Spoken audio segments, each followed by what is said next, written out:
Dear brothers and sisters, everyone felt extreme heat this summer. Earth is burning. This map show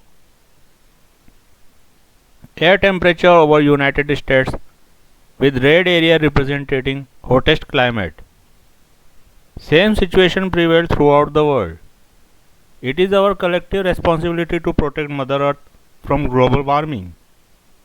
Methane and dinitrogen oxide, that is nitrous oxide, are more dangerous greenhouse gases than carbon dioxide.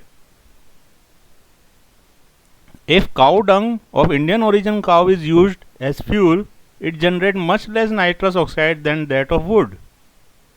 Also, the milk of Indian origin cow is good for human beings, whereas Jersey cow milk is very toxic and dangerous for health. I recently come across an article titled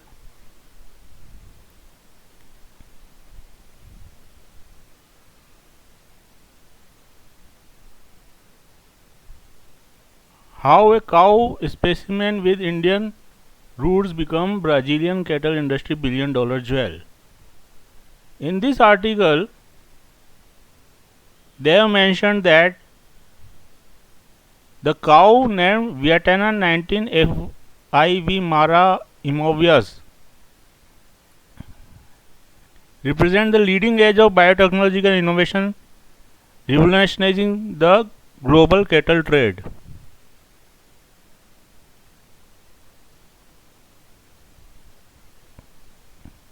It has Indian origin. The Nellore breed is descendant from the Ongal cattle of Nellore district in Andhra Pradesh. Ongal cattle are known for their exceptional ability to endure scorching heat and drought-like situations. So these cows are good for climate. Also, so many people are working in this area, and there is one person, Aparna Rajgopal. She is running a cattle prevention center in Noida outskirts.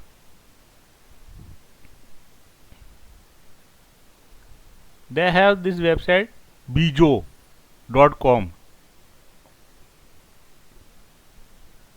in which they have mentioned, we are a cattle prevention center engaged in the prevention of our beautiful indigenous species of cattle which are rapidly going extinct due to unsustainable agricultural practices. So we all should join hand to preserve Indian cows which are good for climate as well as human health. भाइयों और बहनों, मेरे प्यारे भारतवासियों, हमारी देश की गाय को ब्राज़ील वाले उठा के ले गए, और अभी देखिए आप, ये 21 अप्रैल का आर्टिकल है द वीक में. इसमें ये हमारी देसी गाय, जिसकी पहचान ये कूब है, ये बड़ा कूब. जर्सी गाय में कूब नहीं होता. ये हमारी गाय को ले गए हैं और इसको बेच रहे हैं. 36 करोड़ रुपए में बिकी है. किस लिए? मीट के लिए. शर्म आनी चाहिए. और हम गाय को पूछते हैं, ये हम नहीं बचा पा रहे हैं हमारी देसी गाय को, और हम जर्सी गाय का दूध पी रहे हैं, जर्सी गाय की पूजा कर रहे हैं, जो कि बहुत ही वेस्ट है, यूजलेस गाय है. उसका दूध भी जहरीला है, हमारी इम्यून शक्ति को ख़त्म कर देता है. ये नेलोर ब्रीड की गाय है. इसको आंध्र प्रदेश की है ये. इसको ले गए थे 1868 में सबसे पहले.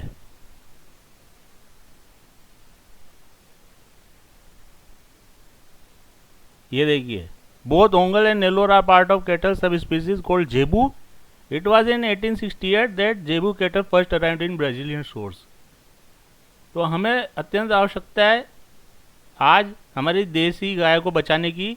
एक संस्था है नोएडा में, जिसको कि एक महिला, सज्जन महिला अपर्णा राजगोपाल जी चलाती हैं. उनकी वेबसाइट है बीजो. ये कैटल प्रिवेंशन सेंटर चलाते हैं, जिसमें कि गाय को रखा जाता है. ये दूध नहीं बेचते हैं. उस गाय का जो गोबर है उसका लकड़ी जैसा एक फ्यूल बना करके उसे बेचते हैं, गोमूत्र बेचते हैं, और ये सिर्फ देसी गायों को रखते हैं। 11 breeds of indigenous cattle grace और काउशेड। तो भैया ऐसे लोगों का समर्थन कीजिए, ऐसे लोगों को प्रोत्साहन दीजिए, ऐसे लोगों के साथ जुड़िए और इस तरह के काम कीजिए जिससे कि हमारे देश को, हमारी पृथ्वी को और हमारे मनुष्य जीवन को बचाया जा सके। गाय हमारी माता है, ऐसे ही नहीं कहा गया है। तो भैया अगर हम नहीं जागे तो वो दिन दूर नहीं है जब भयंकर गर्मी में न हमको पेड़ मिलेगी, न छाँव मिलेगी, न पानी मिलेगा और न गौ माता मिलेगी जो हमारी रक्षा करती थी। इनकी वेबसाइट और इनका एक वीडियो देखा है मैंने, उसका लिंक मैं डिस्क्रिप्शन में डालूंगा, उस पर जाइए, देखिए और जर्सी गाय का दूध पीना बंद कीजिए। भगवान के लिए जर्सी गाय को प्रोत्साहन देना बंद कीजिए। धन्यवाद। भारत माता की जय।